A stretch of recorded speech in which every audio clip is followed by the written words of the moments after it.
Minecraft ज्योति update ने खिलाड़ियों को एक नया और रोमांचक अनुभव दिया है। इस संस्करण में गेम की कहानी को और भी विस्तार दिया गया है।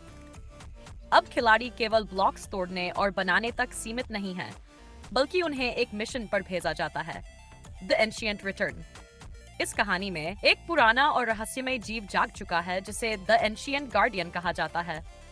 खिलाड़ी को अब केवल अपनी दुनिया को बनाने और बचाने के साथ साथ इस दानव को रोकने का भी जिम्मा मिलता है। इसके लिए उसे पुराने मंदिरों, छिपे हुए किले और खतरनाक बायोम्स की यात्रा करनी होती है। नई दुनिया में टाइम पोर्टल और एलिमेंटल रून जैसे नए तत्व जोड़े गए हैं, जो गेम को और दिलचस्प बनाते हैं। कहानी में कई मोड़ है जो खिलाड़ी को उत्साहित और जोड़े रखते हैं। निष्कर्ष, माइनक्राफ्ट डोड की कहानी रोमांच, खोज और एक्शन से भरपूर है। ये बच्चों और बड़े दोनों के लिए मनोरंजक और प्रेरणादायक अनुभव देती है।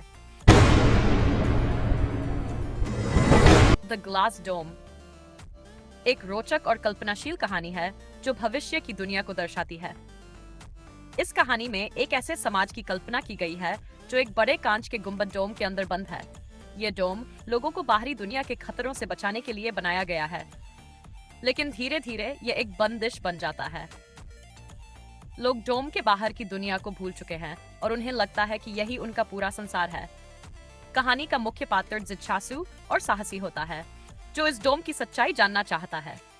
वह सवाल उठाता है कि क्या यह डोम उन्हें सुरक्षित रख रहा है या बंदी बना रहा है।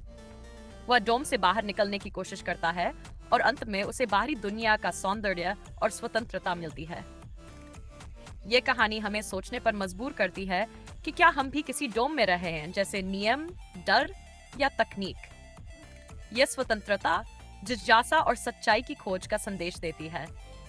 सरल भाषा में यह कहानी एक प्रेरणादायक विचार देती है कि हमें हमेशा अपनी सीमाओं से बाहर सोचने की कोशिश करनी चाहिए।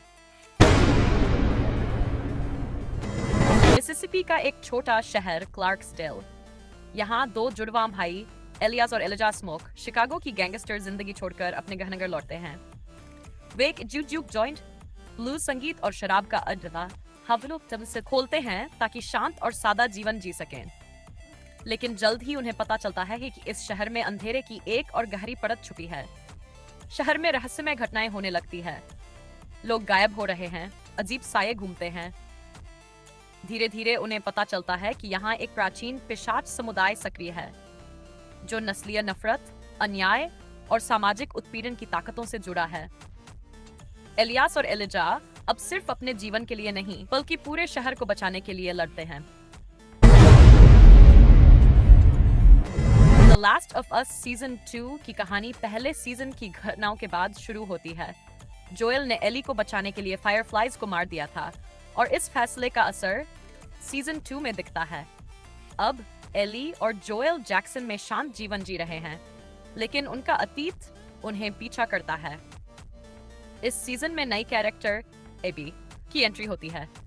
वह फायरफ्लाइज के एक डॉक्टर की बेटी है जिसे जोएल ने मारा था। एबी बदला लेने आती है और जोएल को मार देती है। एली इस घटना से टूट जाती है और बदले की आग में जलने लगती है। इसके बाद एली एक खतरनाक सफर पर निकलती है, जहां वह एबी को ढूंढती है।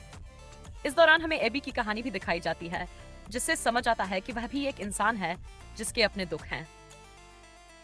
सीजन 2 भावनाओं, बदले और इंसानियत के बीच जंग को दिखाता है। यह हमें सोचने पर मजबूर करता है कि सही और गलत का पैमाना हर किसी के नजरिए से अलग हो सकता है। कहानी गहराई से जुड़ी हुई है और दिल को छू जाती है।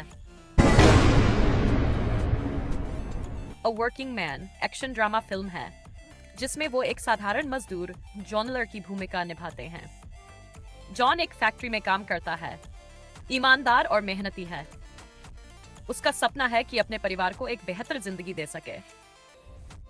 कहानी तब मोड़ लेती है जब फैक्ट्री में कुछ गैर कानूनी कामों का पता चलता है और जॉन गलती से उसमें फंस जाता है। अपने आप को बेगुनाह साबित करने के लिए उसे सिस्टम, पुलिस और अपराधियों से लड़ना पड़ता है। इस दौरान उसकी मेहनत, ईमानदारी और हिम्मत की असली परीक्षा होती है। जेसन स्टेथम ने अपने एक्शन सीन से एक बार फिर साबित कर दिया कि वो एक्शन के बादशाह है, लेकिन इस बार उनका इमोशनल अभिनय भी छू जाता है। फिल्म की कहानी सरल है, लेकिन दिल को छूने वाली है। एक आम आदमी की जद्दोजहद को बखूबी दिखाया गया है। वर्किंग मैन सिर्फ एक एक्शन फिल्म नहीं, बल्कि एक प्रेरणादायक कहानी है जो सिखाती है कि हालात कितने भी कठिन हो, मेहनत और सच्चाई से हर जंग जीती जा सकती है। देखने लायक फिल्म है।